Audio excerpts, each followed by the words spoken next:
when I was 18 and I was working every day, I'd get up 9 in the morning. I'd get home at about 6 o'clock, 7 o'clock. Sometimes even later, because I was doing volunteer work. Yeah. It just eventually got to a point where I realized it was a constant cycle of repetition, and the money was just going upwards as well. All of our labor that we put in society, we just get a token back for that based on your class. But now it's getting to the point where every penny you take in goes immediately.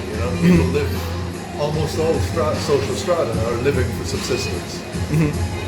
The middle class have more money than the working class, but the money vanishes just as fast. We go to work so that we can have some money, so that we can have the luxuries, but then the luxuries we get run out, and so then we need to go get more, and we get more and more addicted to different things as time goes on. What exactly are we doing? What are we achieving? The destruction of the planet. We produce more waste than we ever have before. We burn more fossil fuels than we ever have before. We create more things than we ever have before. And yet they end up in piles like dumps. The streets end up littered in rubbish. And yet we keep working. We keep perpetuating that. So I find that when you work in this society and do some kind of labor that benefits capitalism, you're only perpetuating that model. And that model is broken. It creates a massive class system. There's people on the bottom who are treated like scum. There's people, this ideology of neoliberal economics, which was put forward by Ronald Reagan, Margaret Thatcher. It was the idea that we regulate the market as little as possible, but it often comes then with a kind of conservative ideal. They say neoliberal, but what they mean is economically neoliberal. And all these people that you see on the streets, who wearing fancy suits, they're all being led astray by this massive ad matrix that has gotten so complicated now that it literally advertises directly at your demographic. This whole system at the moment just keeps people trapped in their ideologies, keeps people trapped in a fixed belief system. So, whatever your belief system is, it needs to be turned into something that's saleable and then sold back to you. That's the main motive these days. And it's like you see this with all the great revolutionary movements of the past 20 years, 30 years. There's, we have anarchism, like punk music, rock music, feminism, the Black Pride movement. All these things have actually just been turned into something that now facilitates capitalism. It's like feminism has never been more pro-capitalist, but initially feminism was an anarchist movement. Gay rights. I'm pansexual myself, and I find that the modern neoliberal gay society is being led astray and turned into something that capitalism uses to exploit itself. It's like on Gay Pride in Brighton, every single corporation was displaying the pride flag, but yet their values are in conflict with the initial ideas for like the movement originally.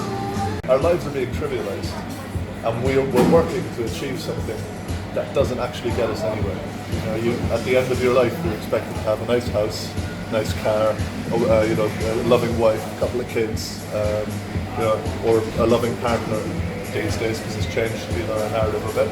But it's still very much just repetition. Nobody actually gets anywhere. You get a job at a big company, you work slightly more up the layers of that company so that you get slightly more income. Yeah, some people it succeeds, some people will make it big because capitalism will, to an extent, reward people who are really beneficial to it, who are improving the system and making it more successful. But it will just as easily, if it can, squander those people and discard them, because people having power is not something that benefits this current status quo. If the population of our society got together, like what Orwell says, then they would immediately overthrow the rich without any revolution, because there's too many of us. All it takes is to try something different.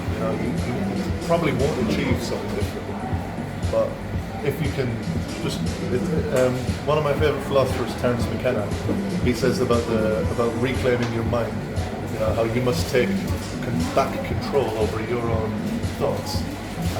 Because like things like advertising, things like politics, are just trying to fill your brain with belief systems all the time, so that they will encourage you to do certain things. But you need to take back power and push the envelope of social creativity. You need to like find new territories of information to explore. Because that's what's brought us through the Renaissance. It's what brought us out of the Dark Ages. It's that constant driving force. People are willing to say, let's do something slightly different. It might not work. We might fail completely, but at least we tried.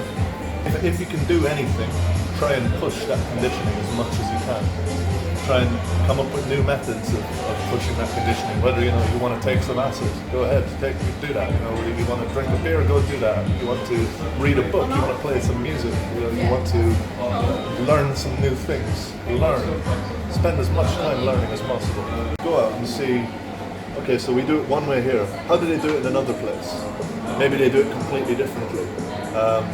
People who travel can see the differences in the society, but when you actually get like stuck in one place for too long, you stop noticing what's wrong.